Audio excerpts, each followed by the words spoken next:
Your Invisible Power by Geneviève Behrend. Section 0. Foreword. These pages have been written with purpose and hope that their suggestions may furnish you a key to open up the way to the attainment of your desires, and to explain that fear should be entirely banished from your effort to obtain possession of the things you desire. This presupposes, of course, that your desire for possession is based upon your aspiration for greater liberty. For example, you feel that the possession of more money, lands, or friends will make you happier, and your desire for possession of these things arises from a conviction that their possession will bring you liberty and happiness.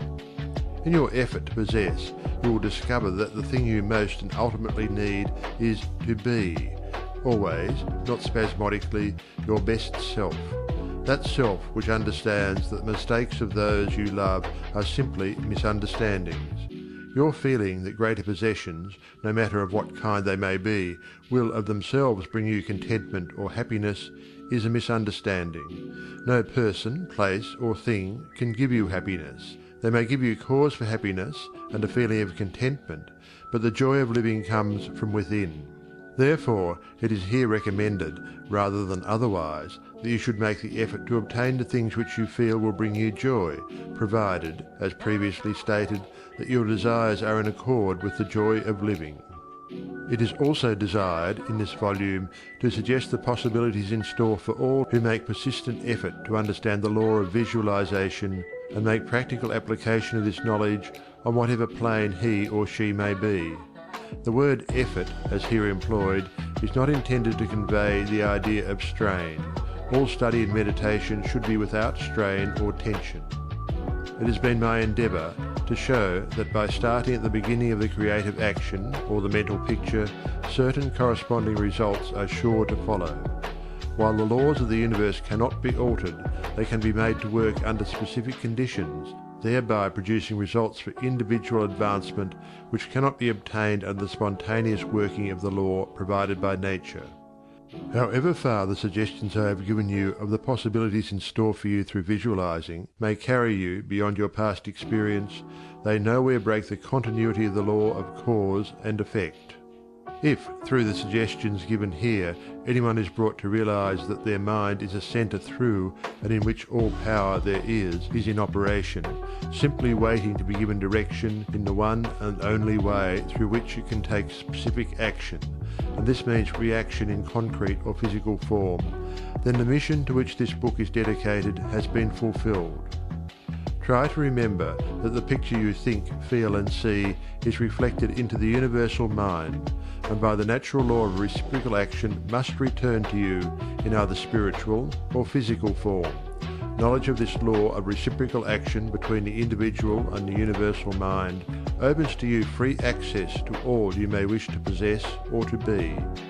It must be steadfastly borne in mind that all this can only be true for the individual who recognizes that they derive their power to make an abiding mental picture from the all-originating universal spirit of life, God, and can be used constructively only so long as it is employed and retained in harmony with the nature of the spirit which originated it. To ensure this, there must be no inversion of the thought of the individual regarding their relationship to this universal originating spirit, which is that of a son or daughter, through which the parent mind acts and reacts. Thus conditioned, whatever you think and feel yourself to be, the creative spirit of life is bound to faithfully reproduce in a corresponding reaction. This is the great reason for picturing yourself and your affairs as you wish them to be as existing facts, though invisible to the physical eye, and live in your picture. An honest endeavour to do this, always recognizing that your own mind is a projection of the originating spirit, will prove to you that the best there is yours in all your ways. Chapter 1. Order of Visualization. The exercise of the visualizing faculty keeps your mind in order and attracts to you the things you need to make life more enjoyable in an orderly way. If you train yourself in practice of deliberately picturing your desire and carefully examining it, you will soon find that your thought and desires come and proceed in more orderly procession than ever before. Having reached a state of ordered mentality, you are no longer in a constant state of mental hurry. Hurry is fear, and consequently destructive. In other words, when your understanding grasps the power to visualize your heart's desire and hold it with your will, it attracts to you all things requisite to the fulfillment of that picture by the harmonious vibrations of the law of attraction. You realize that since order is heaven's first law, and visualization places things in their natural element, then it must be a heavenly thing to visualize. Everyone visualizes, whether they know it or not. Visualizing is the great secret of success. The conscious use of this great power attracts to you greatly multiplied resources, intensifies your wisdom, and enables you to make use of advantages which you formerly failed to recognize. We now fly through the air, not because anyone has been able to change the laws of nature, but because the inventor of the flying machine learned how to apply nature's laws, and by making orderly use of them produced the desired result. So far as natural forces are concerned, nothing has changed since the beginning. There were no airplanes in the year one, because those of that generation could not conceive the idea as a practical working possibility. It has not yet been done, was the argument, and it cannot be done. Yet the laws and materials for practical flying machines existed then as now. Troward tells us that the great lesson he learned from the airplane and wireless telegraphy is the triumph of principle over precedent, and the working of an idea to its logical conclusion in spite of accumulated testimony of all past experience. With such an example before you, can you not realize that still greater secrets may be disclosed? Also, that you hold the key within yourself with which to unlock the secret chamber that contains your heart's desire. All that is necessary in order that you may use this key and make your life exactly what you wish it to be is a careful inquiry into the unseen causes which stand back of every external and visible condition. Then bring these unseen causes into harmony with your conception, and you will find that you can make practical working realities of possibilities which at present seem but fantastic dreams. We all know that the balloon was the forefather of the airplane. In 1766, Henry Cavendish, an English nobleman, proved that hydrogen gas was 7 times lighter than atmospheric air. From that discovery, the balloon came into existence, and from the ordinary balloon, the dirigible, a cigar-shaped airship, was evolved. Study of aeronautics and the laws of aerial locomotion of birds and projectiles led to the belief that mechanism could be evolved by which heavier-than-air machines could be made to travel from place to place and remain in the air by the maintenance of great speed which would overcome by propulsive force the ordinary law of gravitation. Professor Langley of Washington, who developed much of the theory which others afterwards improved, was subjected to much derision when he sent a model airplane up, only to have it bury its nose in the muddy waters of the Potomac. But the Wright brothers, who experimented in the latter part of the 19th century, realized the possibility of travelling through the air in a machine that had no gas bag. They saw themselves enjoying this mode of transportation with great facility. It is said that one of the brothers would tell the other, when their varied experiments did not turn out as they expected, "It's all right, brother, I can see myself riding in that machine, and it travels easily and steadily." Those Wright brothers knew what they wanted, and kept their pictures constantly before them. In visualizing, or making a mental picture, you are not endeavoring to change the laws of nature. You are fulfilling them. Your object in visualizing is to bring things into regular order both mentally and physically. When you realize that this method of employing the creative power brings your desires, one after another, into practical material accomplishment, your confidence in a mysterious but unfailing law of attraction, which has its central power station in the very heart of your word picture, becomes supreme. Nothing can shake it. You never feel that it is necessary to take anything from anybody else. You have learned that asking and seeking, have receiving and finding is their correlatives. You know that all you have to do is to start the plastic substance of the universe flowing into the thought molds your picture desire provides.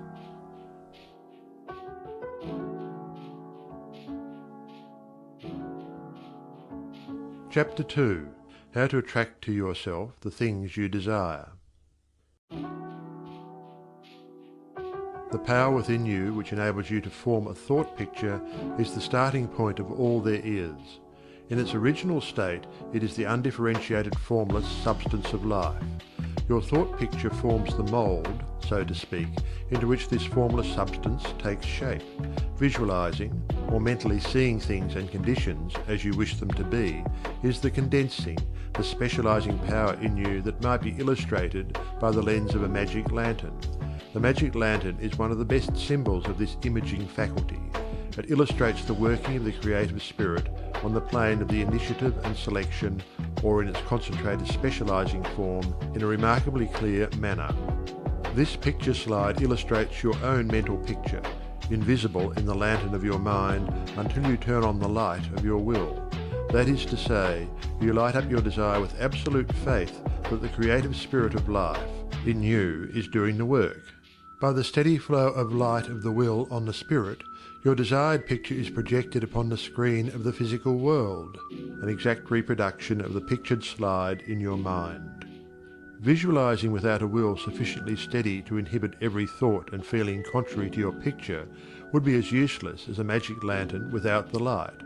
On the other hand, if your will is sufficiently developed to hold your picture in thought and feeling, without any ifs, simply realizing that your thought is the great attracting power, then your mental picture is as certain to be projected upon the screen of your physical world as any pictured slide put into the best magic lantern ever made. Try projecting the picture in a magic lantern with a light that is constantly shifting from one side to the other, and you will have the effect of an uncertain will. It is as necessary that you should always stand back of your picture with a strong, steady will, as it is to have a strong, steady light back of a picture slide. The joyous assurance with which you can make your picture is the very powerful magnet of faith, and nothing can obliterate it. You are happier than you ever were, because you have learned to know where your source of supply is, and you rely upon its never-failing response to your given direction. When all is said and done, happiness is the one thing which every human being wants, and the study of visualization enables you to get more out of life than you ever enjoyed before. Increasing possibilities keep opening out more and more before you. A businessman once told me that since practicing visualization and forming the habit of devoting a few minutes each day to thinking about his work as he desired it to be in a large, broad way, his business had more than doubled in 6 months. His method was to go into a room every morning before breakfast and take a mental inventory of his business as he had left it the night before, and then enlarge upon it. He said he expanded and expanded in this way until his affairs were in remarkably successful condition. He would see himself in his office doing everything that he wanted done. His occupation required him to meet many strangers every day. In his mental picture he saw himself meeting these people, understanding their needs and supplying them in just the way they wished. This habit, he said, had strengthened and steadied his will in an almost inconceivable manner. Furthermore, by thus mentally seeing things as he wished them to be, he had acquired the confident feeling that a certain creative power was exercising itself for him and through him, for the purpose of improving his little world. When you first begin to visualize seriously, you may feel, as many others do, that someone else may be forming the same picture you are, and that, naturally, would not suit your purpose. Do not give yourself any unnecessary concern about this. Simply try to realize that your picture is an orderly exercise of the universal creative power specifically applied. Then you may be sure that no one can work in opposition to you. The universal law of harmony prevents this. Endeavour to bear in mind that your mental picture is universal mind exercising its inherent powers of initiative and selection specifically. God, or universal mind, made man for the specific purpose of differentiating himself through him. Everything that is came into existence in this same way, by this self-same law of self-differentiation, and for the same purpose. First the idea, the mental picture, or the prototype of the thing, which is the thing itself, in its incipiency or plastic form.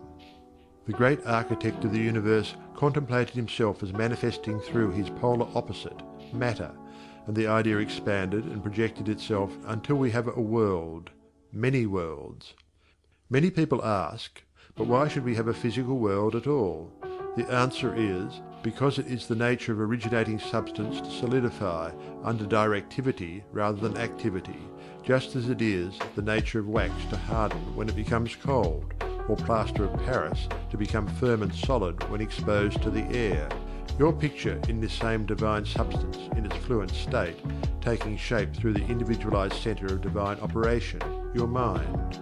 And there is no power to prevent this combination of spiritual substance from becoming physical form. It is the nature of spirit to complete its work, and an idea is not complete until it has made for itself a vehicle. Nothing can prevent your picture from coming into concrete form except the same power which gave it birth, yourself. Suppose you wish to have a more orderly room. You look about your room and the idea of order suggests boxes, closets, shelves, hooks, and so forth. The box, the closet, the hooks, all are concrete ideas of order, vehicles through which order and harmony suggest themselves.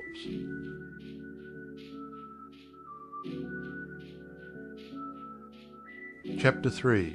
Relation between mental and physical form. Some persons feel that it is not quite proper to visualize for things. It's too material, they say. But material form is necessary for the self-recognition of spirit from the individual standpoint, and this is the means through which the creative process is carried forward. Therefore, far from matter being an illusion and something that ought not to be, as some metaphysical teachers have taught, matter is the necessary channel for the self-differentiation of spirit.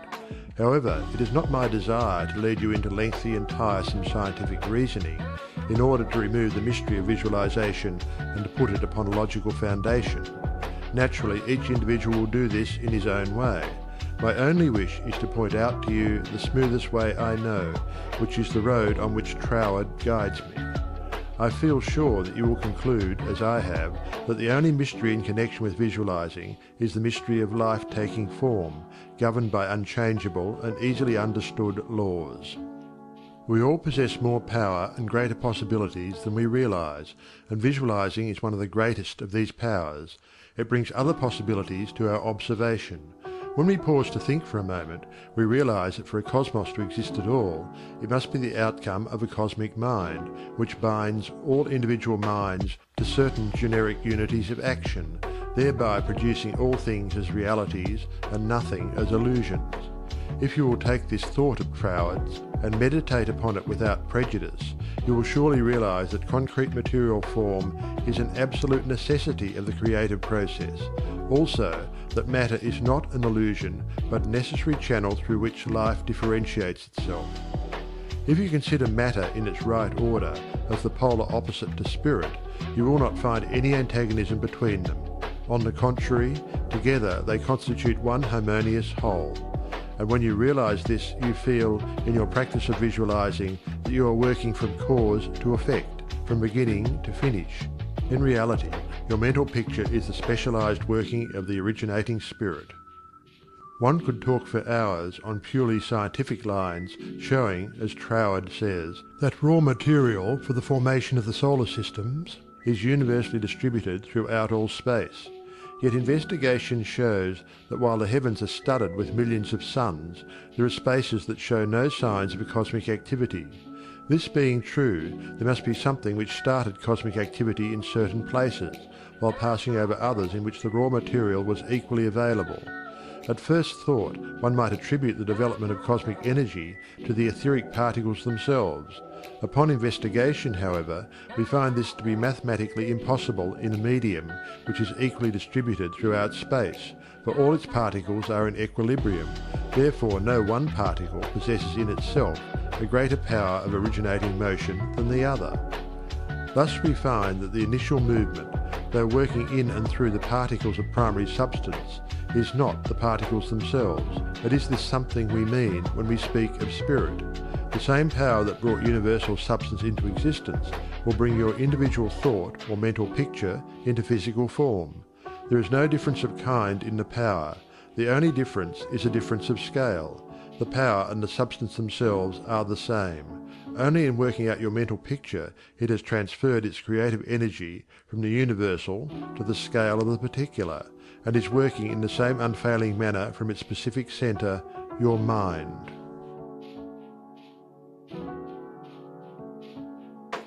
Chapter 4. Operation of your mental picture. The operation of a large telephone system may be used as a simile. The main or head central subdivides itself into many branch centrals, every branch being in direct connection with its source, and each individual branch recognizing the source of its existence, reports all things to its central head. Therefore, when assistance of any nature is required, new supplies, difficult repairs to be done, or whatnot, the branch in need goes at once to its central head. It would not think of referring its difficulties or its successes to the main central of a telegraph system, although they belong to the same organisation. These different branch centrals know that the only remedy for any difficulty must come from the central out of which they were projected. If we, as individual branches of the universal mind, would refer our difficulties in the same confident manner to the source from which we were projected, and use the remedies that it has provided, we would realize what Jesus meant when he said, "Ask, and ye shall receive." Our every requirement would be met. Surely the Father must supply the child. The trunk of the tree cannot fail to provide for its branches. Everything animate or inanimate is called into existence or outstandingness by a power which itself does not stand out. The power that creates the mental picture, the originating spirit substance of your pictured desire, does not stand out. It projects the substance of itself, that is, a solidified counterpart of itself, while it remains invisible to the physical eye. Only those will ever appreciate the value of visualizing who are able to realize Paul's meaning when he said, "The worlds were formed by the word of God. Things which are seen are not made of things which do appear." There is nothing unusual or mysterious in the idea of your pictured desire coming into material evidence. It is the working of a universal natural law. The world was projected by the self-contemplation of the universal mind, and this same action is taking place in its individualized branch, which is the mind of man. Everything in the whole world has its beginning in mind, and comes into existence in exactly the same manner from the hat on your head to the boots on your feet. All are projected thoughts, solidified. Your personal advance in evolution depends upon your right use of the power of visualizing, and your use of it depends on whether you recognize that you, yourself, are a particular center through and in which the originating spirit is finding ever new expression for potentialities already existing within itself. This is evolution, this continual unfolding of existing, though outwardly invisible things. Your mental picture is the force of attraction that evolves and combines the originating substance into specific shape. Your picture is the combining and evolving powerhouse, so to speak, through which the originating creative spirit expressed itself. Its creative action is limitless, without beginning and without end, and always progressive and orderly. It proceeds stage by stage, each stage being necessary preparation for the one to follow. Now let us see if we can get an idea of the different stages by which the things in the world have come to be. Troward says, if we can get at the working principle which is producing these results, we can very quickly and easily give it personal application. First, we find that the thought of originating life, or spirit, about itself, is its simple awareness of its own being, and this produced a primary ether, a universal substance out of which everything in the world must grow. Troward also tells us that though this awareness of being is a necessary foundation for any further possibilities, it is not much to talk about. It is the same with individualized spirit, which is yourself. Before you would entertain the idea of making a mental picture of your desire as being at all practical, you must have some idea of your being, of your I am, and just as soon as you are conscious of your I amness, you begin to wish to enjoy the freedom which this consciousness suggests. You want to do more and be more, and as you fulfill this desire within yourself, localized spirit begins conscious activities in you. The thing you are most concerned with is the specific action of the creative spirit of life, universal mind specialized. The localized God germ in you is your personality, your individuality, and since the joy of absolute freedom is the inherent nature of this God germ, it is natural that it should endeavour to enjoy itself through its specific centre. And as you grow in the comprehension that your being, your individuality, is God particularizing himself, you naturally develop divine tendencies. You want to enjoy life and liberty. You want freedom in your affairs as well as in your consciousness. and it is natural that you should. Always with this progressive wish there is a faint thought picture. As your wish and your recognition grow into an intense desire, this desire becomes a clear mental picture. For example, a young lady studying music wishes she had a piano in order to practice at home. She wants the piano so much that she can mentally see it in one of the rooms. She holds the picture of the piano and indulges in a mental reflection of the pleasure and advantage it will be to have the piano in the corner of the living room. One day she finds it there just as she had pictured it.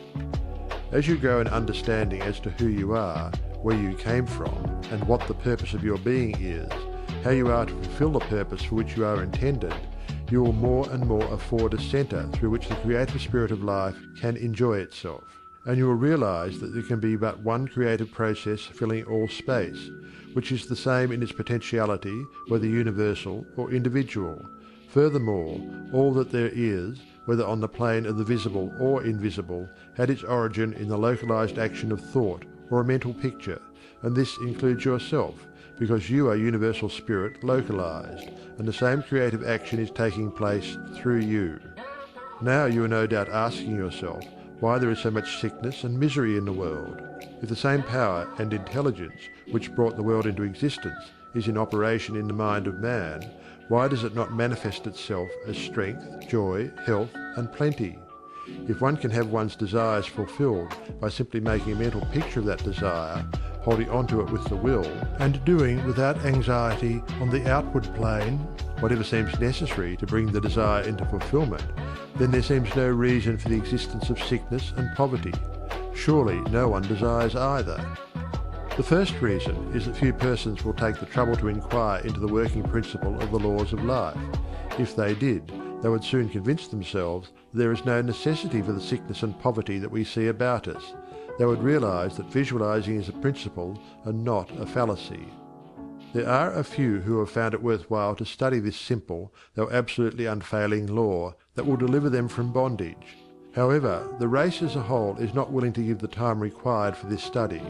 It is either too simple or too difficult. They may make a picture of their desire with some little understanding of visualizing for a day or two, but more frequently it is for an hour or two. But if you will insist upon mentally seeing yourself surrounded by things and conditions as you wish them to be, you will understand that the creative energy sends its plastic substance in the direction indicated by the tendency of your thoughts. Herein lies the advantage of holding your thought in the form of a mental picture. The more enthusiasm and faith you are able to put into your picture, the more quickly it will come into visible form. And your enthusiasm is increased by keeping your desire secret. The moment you speak it to any living soul, that moment your power is weakened. Your power, your magnet of attraction is not so strong, and consequently cannot reach so far. The more perfectly a secret between your mind and outer self is guarded, the more vitality you give your power of attraction. One tells one's troubles to weaken them, to get them off one's mind. And when a thought is given out, its power is dissipated. Talk it over with yourself, and even write it down and at once destroy the paper. However, this does not mean that you should strenuously endeavour to compel the power to work out your picture on the special lines that you think it should. That method would soon exhaust you and hinder the fulfilment of your purpose. A wealthy relative need not necessarily die or someone lose a fortune on the street to materialize the $10,000 that you are mentally picturing. One of the doormen in the building in which I live heard much of the mental picturing of desires from visitors passing out of my rooms. The average desire was for $500. He considered that $5 was more in his line and began to visualize it, without the slightest idea of where or how he was to get it. My parrot flew out of the window when I telephoned to the men in the courtyard to get it for me. One caught it and it bit him on the finger. The doorman, who had gloves on and did not fear a similar hurt, took hold of it and brought it up to me. I gave him 5 $1 bills for the service. This sudden reward surprised him. He enthusiastically told me that he had been visualizing for just $5, merely from hearing that others visualized. He was delighted at the unexpected realization of his mental picture. All you have to do is to make such a mental picture of your heart's desire. Hold it cheerfully in place with your will, always conscious that the same infinite power which brought the universe into existence brought you into form for the purpose of enjoying itself in and through you. And since it is all life, love, light, power, peace, beauty and joy, and is the only creative power there is, the form it takes in and through you depends upon the direction given it by your thought indicator. In you it is undifferentiated, waiting to take any direction given it, as it passes through the instrument that it has made for the purpose of self-distribution. It is this power which enables you to transfer your thoughts from one form to another. The power to change your mind is the individualized universal power taking the initiative, giving direction to the fluent substance contained in every thought. It is the simplest thing in the world to give this highly sensitive plastic substance any form you will through visualizing. Anyone can do it with a small expenditure of effort. Once you really believe that your mind is a centre through which the plastic substance of all there is in your world takes involuntary form, the only reason why your picture does not always materialize is because you have introduced something antagonistic to the fundamental principle. Very often this destructive element is caused by the frequency with which you change your pictures. After many such changes, you decide that your original desire is what you want after all. Upon this conclusion, you begin to wonder why, being your first picture, it hasn't materialized. The plastic substance with which you are mentally dealing is more sensitive than the most sensitive photographer's film. If, in taking a picture, you suddenly remember that you had already taken a picture on that same plate, you would not expect a perfect result of either picture. On the other hand, you may have taken two pictures on the same plate unconsciously. When the plate has been developed and the picture comes into physical view, you do not condemn the principle of photography, nor are you puzzled to understand why your picture has turned out so unsatisfactorily. You do not feel that it is impossible for you to obtain a good, clear picture of the subject in question. You know that you can do so by simply starting at the beginning, putting in a new plate, and determining to be more careful while taking your picture next time. These lines followed out, you are sure of a satisfactory result. If you will proceed in the same manner with your mental picture, doing your part in a correspondingly confident frame of mind, the result will be just as perfect. The laws of visualizing are as infallible as the laws governing photography. In fact, photography is the outcome of visualizing. Again, your results in visualizing and your desires may be imperfect or delayed through the misuse of this power, owing to the thought that the fulfillment of your desire is contingent upon certain persons or conditions. The originating principle is not in any way dependent upon any person, place, or thing. It has no past and knows no future. The law is that the originating creative principle of life is the universal here and everlasting now. It creates its own vehicles through which to operate. Therefore, past experience has no bearing upon your present picture. So do not try to obtain your desire through a channel that may not be natural for it, even though it may seem reasonable to you. Your feeling should be that the thing, or the consciousness which you so much desire, is normal and natural, a part of yourself, a form for your evolution.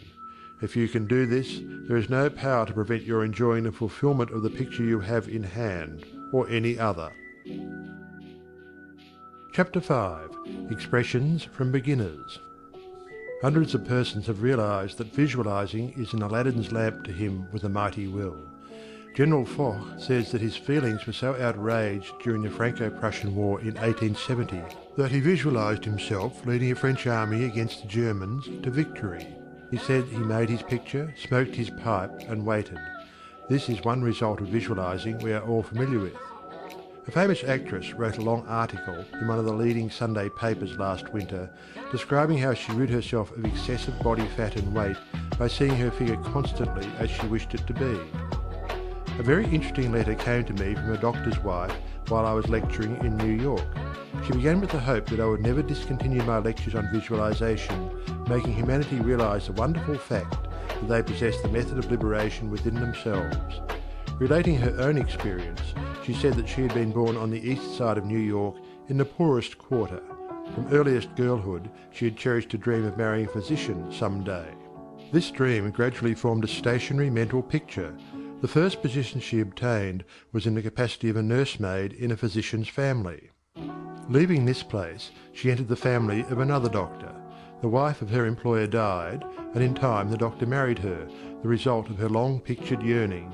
After that, both she and her husband conceived the idea of owning a fruit farm in the south. They formed a mental picture of the idea and put their faith in its eventual fulfilment. The letter she sent me came from their fruit farm in the south. It was while at the farm that the doctor's wife wrote me. Her second mental picture had seen the light of materialization. Many letters of a similar nature come to me every day. The following is a case that was printed in the New York Herald last May. Atlantic City, May 5th.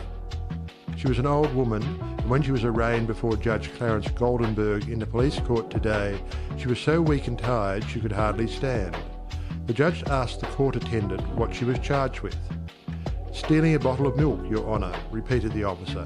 "She took it from the doorstep of a downtown cottage before daybreak this morning." "Why did you do that?" Judge Goldenberg asked her. "I was hungry," the old woman said. "I didn't have a cent in the world and no way to get anything to eat except to steal it. I did not think anyone would mind if I took a bottle of milk." "What's your name?" asked the judge. "Weinberg," said the old woman. "Elizabeth Weinberg." Judge Goldenberg asked her a few questions about herself. Then he said, "Well, you're not very wealthy now, but you're no longer poor. I've been searching for you for months. I've got $500 belonging to you from the estate of a relative. I'm the executor of the estate." Judge Goldenberg paid the woman's fine out of his own pocket and then escorted her into his office, where he turned the legacy over to her and sent a policeman out to find her a lodging place. I learned later that this little woman had been desiring and mentally picturing $500, while all the time ignorant of how it could possibly come to her, but she kept her vision and strengthened it with her faith. In the recent edition of Good Housekeeping, there was an article by Addington Bruce entitled "Stiffening Your Mental Backbone." It is very instructive and would benefit anyone to read it. He says, in part, "Form the habit of devoting a few moments every day to thinking about your work in a large, broad, imaginative way, as a vital necessity to yourself and a useful service to society." Huntington, the great railway magnate, before he started building his road from coast to coast, said that he took hundreds of trips all along the line before there was a rail laid. It was said that he would sit for hours with a map of the United States before him and mentally travel from coast to coast, just as we do now over his fulfilled mental picture. It would be possible to call your attention to hundreds of similar cases. The best method of picturing to yourself that which you may desire is both simple and enjoyable, if you once understand the principle back of it well enough to believe it. First, and above everything else, be sure of what it is you really want. Then specialize your desire along these lines. Chapter 6. Suggestions for making your mental picture. Perhaps you want to feel that you've lived to some purpose. You want to be content and happy, and feel that with good health and with successful business you could enjoy this state of mind. After you've decided once and for all that this is what you want, you proceed to picture yourself healthy and your business just as great a success as you can naturally conceive it growing into. The best time for making your definite picture is just before breakfast and before retiring at night. As it is necessary to give yourself plenty of time, it may be necessary to rise earlier than is your usual habit. Go into a room where you will not be disturbed. Meditate for a few moments upon the practical working of the law of visualizing and ask yourself, how did the things about me first come into existence? How may I find it helpful to get more quickly in touch with the invisible supply? Someone felt that comfort would be better expressed and experienced by sitting on a chair than on the floor. The very beginning of the meditation, the chair, was the desire to be at ease. With this came the picture of some sort of a chair. The same principle applies to the hat and the clothes that you wear. Go carefully into this thought of the principle back of the thing. Establish it as a personal experience. Make it a fact to your consciousness. If you are thorough in this, you will find yourself in the deep consciousness beneath the surface of your own thought power.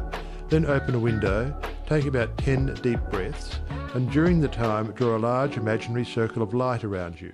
As you inhale, keeping yourself in the center of this circle of light, see great rays of light coming from the circle and entering your body at all points, centralizing itself at your solar plexus. Hold the breath a few moments at this central light of your body, the solar plexus, then slowly exhale. As you do this, mentally see imaginary rays or sprays of light going up through the body and down and out through the feet. Mentally spray your entire body with this imaginary light. When you have finished the breathing exercise, sit in a comfortable upright chair and mentally know that there is but one life, one substance, and this life substance of the universe is finding pleasure in self-recognition in you. Repeat some affirmation of this kind until you feel the truth and reality of the words that you are affirming. Then begin your picture. Whether your desire is for a state of consciousness or a possession, large or small, begin at the beginning. If you want a house, begin by seeing yourself in the kind of house you desire. Go all through it, taking careful note of the rooms, where the windows are situated, and such other details as help you to feel the reality of your concept. You might change some of the furniture and look into some of the mirrors just to see how healthy, wealthy, and happy you look. Go over your picture again and again until you feel the reality of it. Then write it all down just as you have seen it, with the feeling that the best there is mine. There is no limit to me, because my mind is a centre of divine operation. And your picture is as certain to come true in your physical world as the sun is to shine. Chapter 7. Things to remember in using your thought power for the production of new conditions. 1. Be sure to know what conditions you wish to produce, then weigh carefully to what further results the accomplishment of your desire will lead. 2. By letting your thought dwell upon a mental picture, you are concentrating the creative spirit to this centre, where all its forces are equally balanced. 3. Visualizing brings your objective mind into a state of equilibrium, which enables you to consciously direct the flow of spirit to a definitely recognized purpose, and to carefully guide your thought from including a flow in the opposite direction. 4. You must always bear in mind that you are dealing with a wonderful potential energy, which is not yet differentiated into any particular mould, and that, by the action of your mind, you can differentiate it into any specific mould that you will. Your picture assists you to keep your mind fixed on the fact that the inflow of this creative energy is taking place. Also, by your mental picture, you are determining the direction you wish the sensitive creative power to take, and by doing this, the externalization of your picture is a certainty. 5. Remember, when you are visualizing properly, that there is no strenuous effort on your thoughts to hold your thought forms in place. Strenuous effort defeats your purpose and suggests the consciousness of an adverse force to be fought against, and this creates conditions adverse to your picture. 6. By holding your picture in a cheerful frame of mind, you shut out all thoughts that would disperse the spiritual nucleus of your picture. Because the law is creative in its action, your pictured desire is certain of accomplishment. 7. The seventh and great thing to remember in visualizing is that you are making a mental picture for the purpose of determining the quality you are giving to the previously undifferentiated substance of energy, rather than to arrange the specific circumstances for its manifestation. That is the work of creative power itself. It will build its own forms of expression quite naturally, if you will allow it, and save you a great deal of needless anxiety. What you really want is expansion in a certain direction, whether of health, wealth, or what-not, and so long as you get it, as you surely will if you confidently hold to your picture, what does it matter whether it reaches you by some channel which you thought you could count upon, or through some other of whose existence you had no idea? You are concentrating energy of a particular kind for a particular purpose. Bear this in mind, and let specific details take care of themselves, and never mention your intention to anyone. Remember always that nature, from her clearly visible surface to her most arcane depths, is one great storehouse of light and good, entirely devoted to your individual use. Your conscious oneness with the great whole is the secret of success. When once you have fathomed this, you can enjoy your possession of the whole or a part of it at will, because by your recognition you have made it and can increasingly make it yours. Never forget that every physical thing, whether for you or against you, was a sustained thought before it was a thing. Thought as thought is neither good nor bad. It is creative action and always takes physical form. Therefore the thoughts you dwell upon become the things you possess or do not possess.